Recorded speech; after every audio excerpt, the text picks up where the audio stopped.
Alright, so now it's time to cut out the deck. And here we have the kit deck. If you were not using this, you would draw out this shape from the plans in the book. Basically it's just the outline and where the prop hole is. You don't need to worry about these little details in here.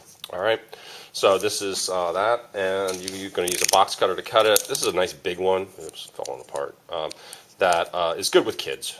It's got a big, nice handle on it, and they seem to manage this pretty well. And you'll just have to give yourself a fresh blade.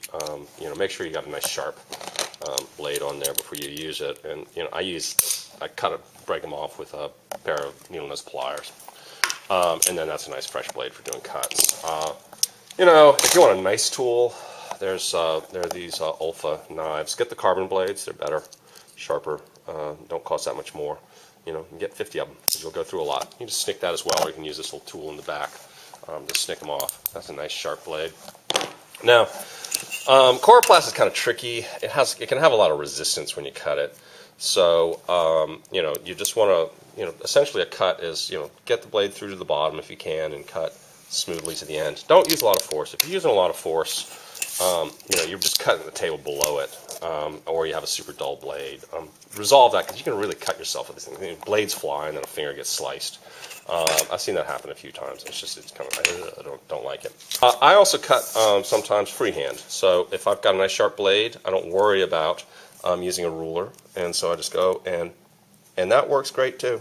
In fact, I kind of prefer to cut freehand because it's faster, and I've got a lot of experience cutting coroplast, so it just kind of gets me building faster. Gets this video, gets the knowledge to you faster. But if I was working with kids, I would have them use a ruler or whatever they're comfortable with. But this is definitely slice the end of your finger off kind of land if you're not careful. There you go. And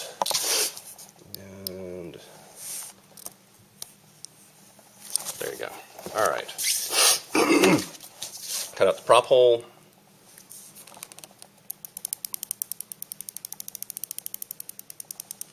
It's gonna be all jagged, doesn't matter. Just want it to be big enough for the prop. And this is one of the aligning dimensions of the airframe. Yep, made a little mistake there, but I am not going to care. And there we go. A little bit there, I need to trim it. Okay, save this material. All right, we're going to make L1 control horns and save this material too, and we'll be punching into it when we attach things. All right, so we have a basic deck here.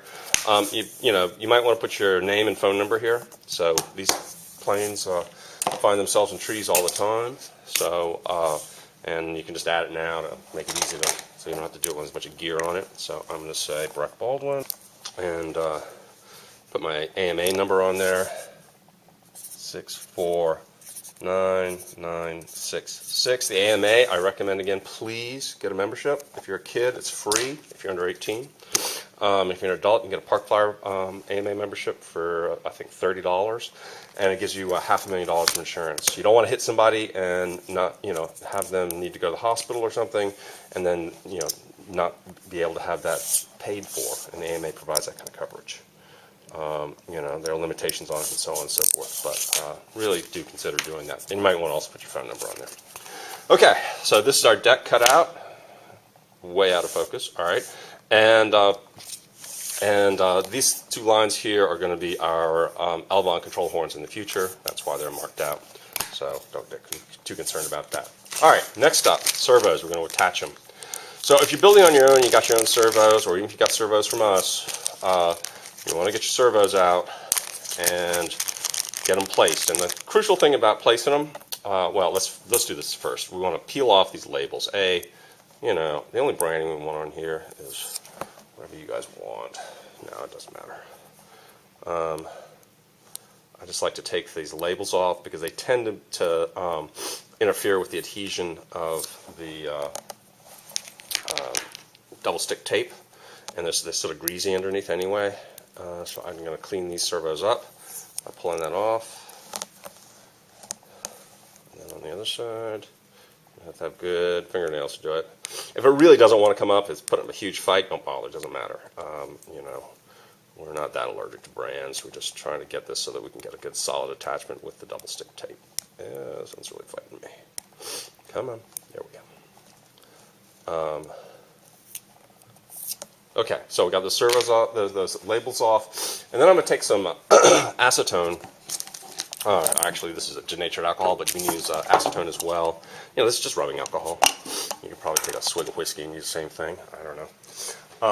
And then we will be, we're just going to want to take a little bit of paper towel or something and try to get the grease. These are just a little bit greasy. I probably don't totally have to do this, but I'm just going to try and clean up the surface a little bit. If there's any mold release or something like that, I want to get it off because I do want those.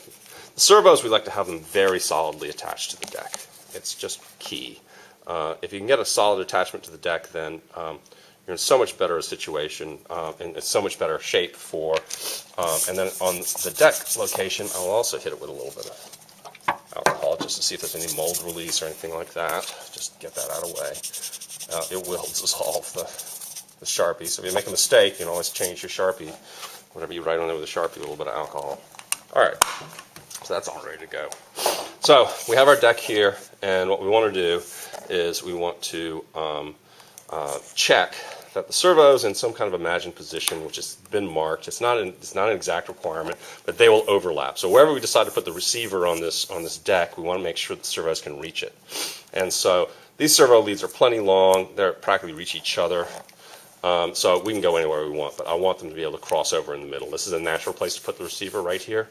So if they can cross over by an inch there, you're good. If you need to move them in, so let's say these are shorter leads, you know, take them up into the prop hole.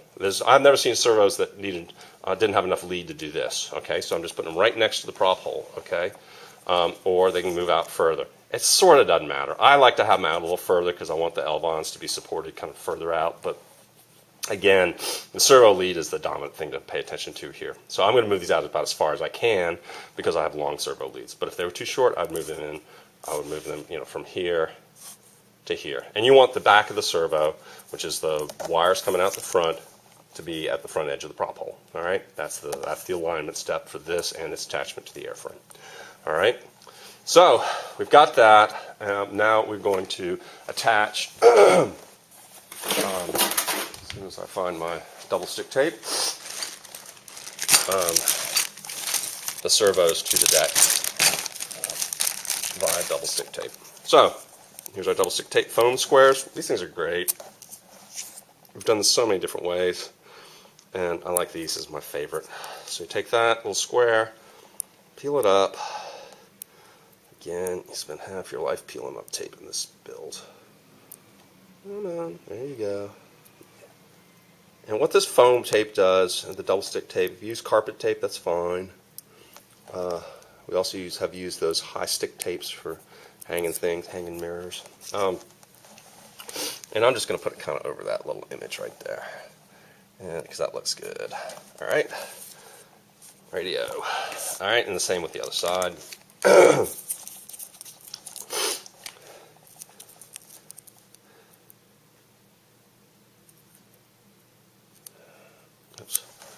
Help if I double check before you do anything. I'm so dyslexic that I will reverse things if I don't do it exactly at the. Yeah, there we go. All right. I'll check everything twice.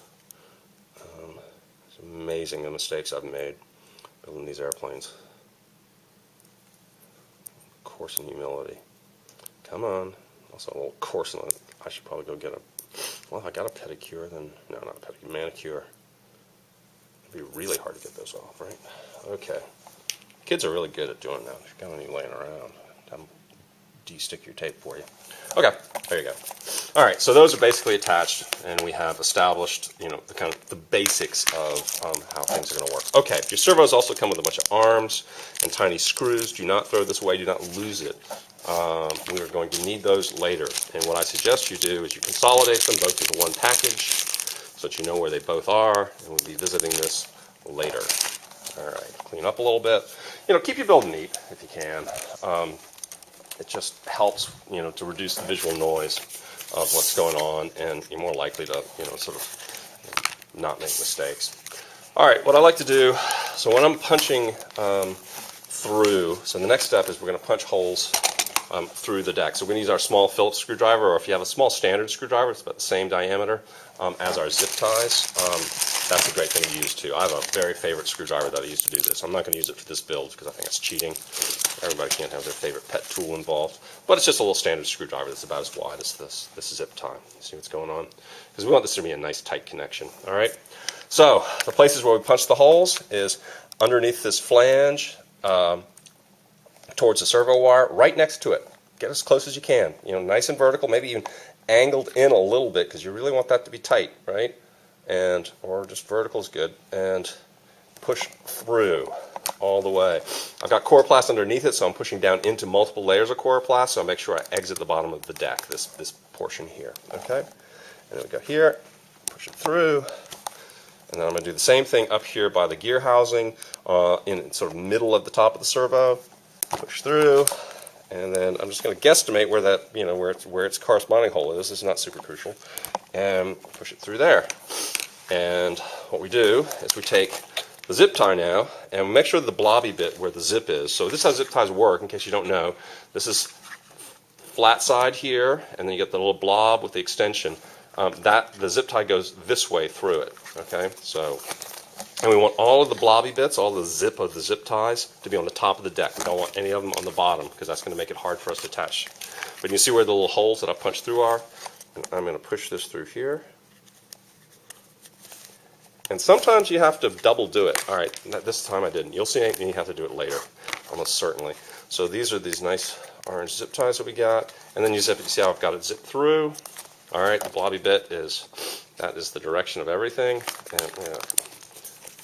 Servo wire's not helping at all. There you go. That's how it's going. And you just tighten it up. And I want it on this side. I want it away from all the action over here. I want this big blobby bit to not interact with the wire, the control rod that's going to come through there later. And then another one here. This doesn't matter so much. Where the blobby bit goes. I just go on front or on back. And there. Right through again. Get it? I did. I like these new zip ties. I haven't worked with these before. I actually literally got this kit in the mail, just like you do, because they come out of Vermont. Okay, so that is one well-attached servo. That is not going anywhere. All right, it's got that foam on there, and it's got the cross zip ties. It keeps it all super solid. If you don't have double stick tape, you can get away with doing this without double stick tape, but it just works better if you have it. But if you do it without double stick tape, do really make an extra special effort to keep it tight. You don't want this servo moving because it'll change the trim in the airplane as you fly and crash and all that kind of stuff. All right, let's do it on this side. So we're not doing any of the magical, Julia Child. Oh, I did it on this side. I'm not going to show you the other side. This entire airplane is going to be built in this video because it's too easy for me to miss something, or maybe you seeing it done twice will make a difference, or I'll have a comment for you that I forgot about. So we will build this entire airplane. Worry not. And it's a little longer, but you can do the fastest build we had from the book, just from the chapter, reading and pictures, no video, was 4 hours. Those guys were just on it. No, it was 5 hours. I'm sorry, take it back. It was 5 hours. I thought that was remarkable because they didn't have any support from me at all. They had tools, but they didn't have. These are our test builders going through the project and seeing, how long it took them to do the book. And when I'm teaching a class, I endeavor to have it built in 4 hours. I do 4-hour builds. I would really like to get down to a 3-hour build. That's always been the goal. And I can kind of do it sometimes if it's just one-on-one. But I feel like you ought to be able to make something out of scratch in 3 hours. It kind of looks like this. Okay, good. So I'm not going to bother cutting any of these zip ties. I leave them alone until it's the final thing is when I cut them all. Time for some ginger ale. All right, next up we have